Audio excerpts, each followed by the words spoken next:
नमस्कार। न्यूज़ तक में आप सबका स्वागत है। मैं हूं विजय विद्रोही। आप मुझसे जुड़ चुके हैं, इसके लिए आप सबका तहे दिल से शुक्रिया। और अगले 10-12 मिनट में आपसे जुड़े रहने की कोशिश करूंगा। इस समय देश में दो ही मुद्दों पर चर्चा हो रही है। बीजेपी के एंगल से देखा जाए तो राम नाम की लूट मची है, हम कह सकते हैं, या 22 जनवरी को राम मंदिर का भव्य उद्घाटन है, उस संदर्भ में सारा फोकस शिफ्ट है। तो इंडिया पॉलिटिकल फ्रंट का फोकस इस समय सीट शेयरिंग पर फोकस है। सीट शेयरिंग में भी दो चरण है, एक में तो कितनी सीटों पर कौन लड़ेगा, और दूसरा चरण है कि किस किस सीट पर कौन कौन लड़ेगा, यानी किसके खाते में कौन कौन सी सीटें जाएंगी। तो अभी तो पहला चरण पार करना ही मुश्किल नजर आ रहा है, कम से कम 4-5 स्टेट की बात करें तो हम, और बाकी जगह सुलझ गया मुद्दा, कुछ जगह है ही नहीं मुद्दा। तमिलनाडु में ये सुलझा हुआ मुद्दा है। दक्षिण की बात करें तो वहाँ डीएमके जो भी चाहेगी, कांग्रेस उसको 100% मानेगी। केरल में 20 सीटें हैं, कांग्रेस ने 15 सीटें पिछली बार जीती थी, 5 सीटें वाम मोर्चे ने जीती थी, लेकिन वहाँ भी चीज़ें क्लियर हैं कि फ्रेंडली फाइट होगी दोनों के बीच में। दोनों बीजेपी को कोई पॉलिटिकल स्पेस देना नहीं चाहते, और दोनों के खाते में जितनी सीटें आएंगी कुल मिलाकर इंडिया पॉलिटिकल फ्रंट के खाते में ही आएंगी। कर्नाटक में बीजेपी और कांग्रेस का मुकाबला है। आंध्र प्रदेश में कांग्रेस भी बीजेपी की तरह शून्य पर है। तेलंगाना में बीआरएस और कांग्रेस के बीच में मुकाबला है, बीजेपी अलग अपना तीसरा एंगल लिए हुए है। तो दक्षिण भारत में स्थिति क्लियर हो जाती है। अब उत्तर भारत में भी देखा जाए तो ऊपर से अगर हम बात करें तो जम्मू कश्मीर में मामला साफ है, क्लियर है, कोई बहुत ज़्यादा दिक्कत नहीं आने वाली। हिमाचल में कांग्रेस बीजेपी, उत्तराखंड में कांग्रेस बीजेपी, राजस्थान में कांग्रेस बीजेपी, मध्य प्रदेश में कांग्रेस बीजेपी, छत्तीसगढ़ में कांग्रेस बीजेपी, यानी चीजें साफ है।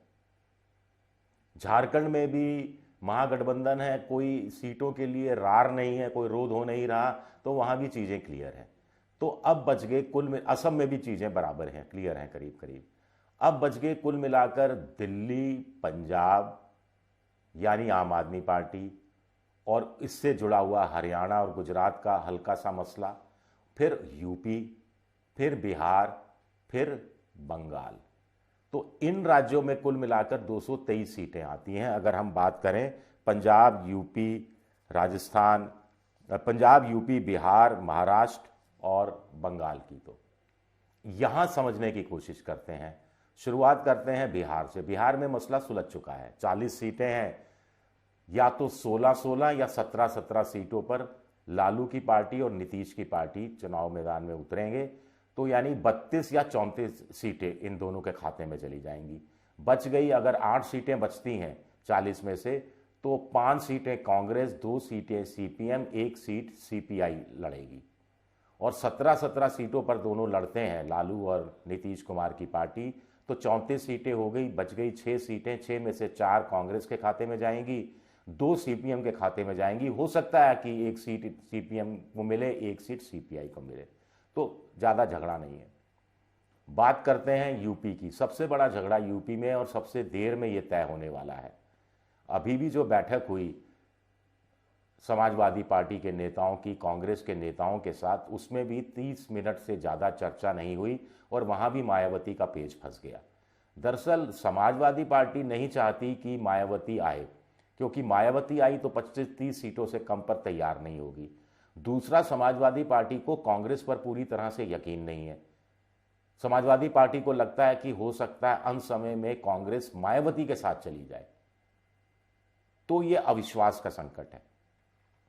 कांग्रेस चाहती है समाजवादी पार्टी के साथ साथ मायावती भी महागठबंधन में शामिल हो, लेकिन समाजवादी पार्टी मायावती को मनाने का काम करे। तो ये वो पाले में गेंद डाल देना चाहती है समाजवादी पार्टी के, ताकि अगर बाद में कांग्रेस को लगे कि समाजवादी पार्टी के बजाय मायावती के साथ जाना ज़्यादा ठीक है, तो उनको एक बहाना मिल जाएगा, साहब हमने इन्हें जिम्मेदारी सौंपी थी, ये निभा नहीं पाए। तो मोटे तौर पर समाजवादी पार्टी का आज की तारीख में रुख है कि 80 में से 65 हम लड़ेंगे, 15 में कांग्रेस हो, आरएलडी हो या कोई दूसरी पार्टी हो। समाजवादी पार्टी ने यह भी कह दिया कि रायबरेली और अमेठी में हम अपना कोई उम्मीदवार नहीं उतारेंगे। कांग्रेस इतने भर से संतुष्ट नहीं है। कांग्रेस कम से कम 8 सीटों पर तो 7-8 सीटों पर तो चुनाव लड़ना ही चाहती है। कुछ लोग 10 सीटें की बात कर रहे हैं। आरएलडी 3-4 सीटों पर मान जाएगी, ऐसा मोटे तौर पर माना जा रहा है। लेकिन बड़ा सवाल मायावती को लेकर है।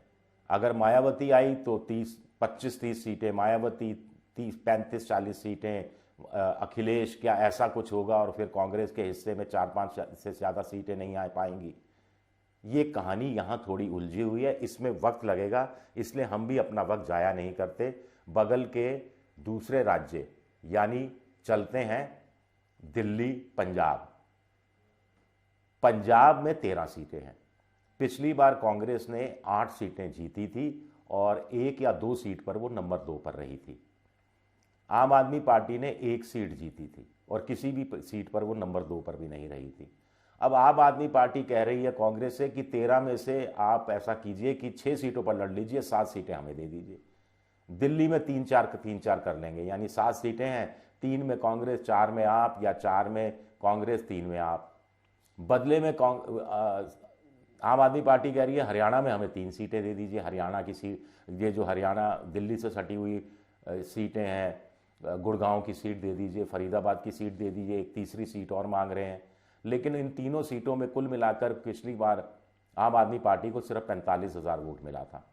तो हरियाणा में कांग्रेस अपनी जगह छोड़ने के लिए तैयार नहीं है। वो कह रही है कि 0.48% वोट कुल मिला और आप 3 सीटें कैसे डिमांड कर सकते हैं।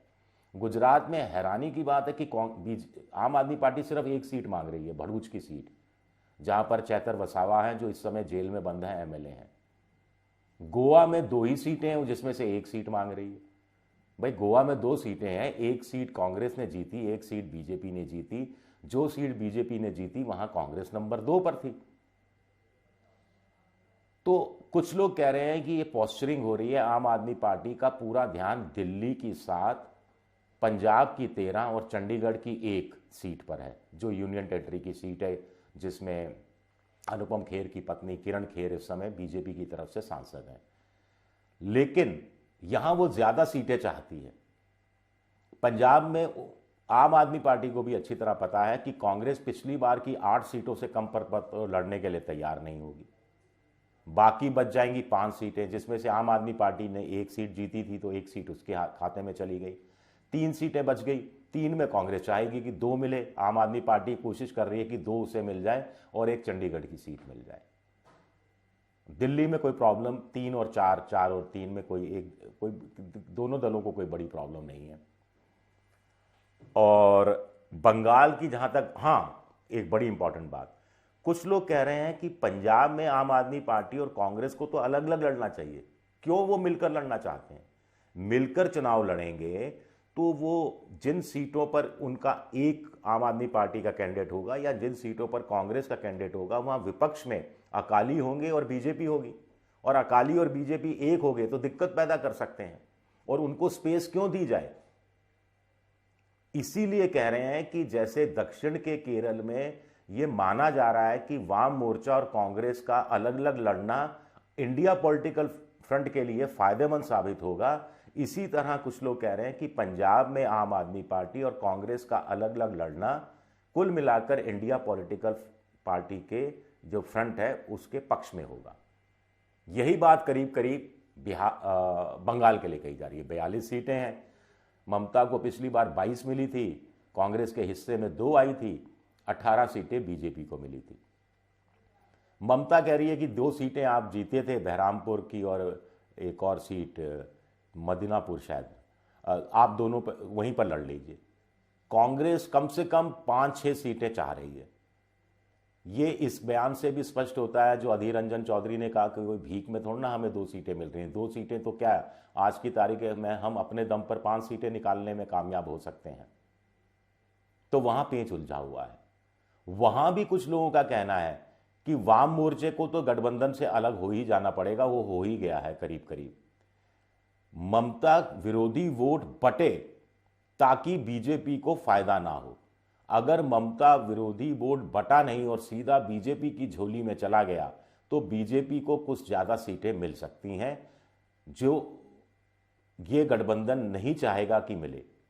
तो क्या ऐसे में हम बंगाल में भी माने कि कांग्रेस और ममता तो एक साथ होंगे लेकिन वाम मोर्चा अलग होगा, और ममता को कांग्रेस बगल के असम में 14 में से 2-1 सीटें दे सकती है क्या? ये जानना भी दिलचस्प रहेगा। चलिए, ये वीडियो आपको कैसा लगा बताइएगा ज़रूर। और कल हम बात करेंगे कि एनडीए पॉलिटिकल फ्रंट में सीटों के बंटवारे को लेकर क्या झगड़ा चल रहा है। महाराष्ट्र की बात हम भूल गए, माफ़ कीजिएगा, महाराष्ट्र की बात भूल गए। 48 सीटें हैं, 48 में करीब करीब तय हो गया है मामला, करीब करीब तय हो गया है। लेकिन जो संजय राउत से लेके संजय निरुपम ये सब जो बोलते रहते हैं, इन पर आप यकीन मत कीजिए। संजय राउत ने कहा 23 पर शिवसेना उद्धव ठाकरे लड़ेगी, कांग्रेस ने कह दिया 26 पर हम लड़ेंगे। भाई 26 और 23 कितनी होगी? 49 हो गई। सीटें तो कुछ 48 हैं। तो एनसीपी शरद पवार क्या करेंगे? सुप्रिया सूले बारामती से जीती थी, क्या करेगी? तो मोटे तौर पर तय हो गया है, घोषणा होनी बाकी है। सूत्रों के अनुसार 20 सीटों पर उद्धव ठाकरे की पार्टी, 20 सीटों पर कांग्रेस और 8 सीटें छोड़ी जाएंगी एनसीपी शरद पवार के लिए। और प्रकाश आंबेडकर को कोई हिस्सेदारी देनी है तो उद्धव ठाकरे अपनी 20 सीटों में से दे, ऐसा मोटे तौर पर माना जा रहा है। इसमें किंतु परंतु अगर मगर बहुत से सूत्रों के अनुसार जो जानकारी मिल रही है वो हम आप तक पहुंचा रहे हैं।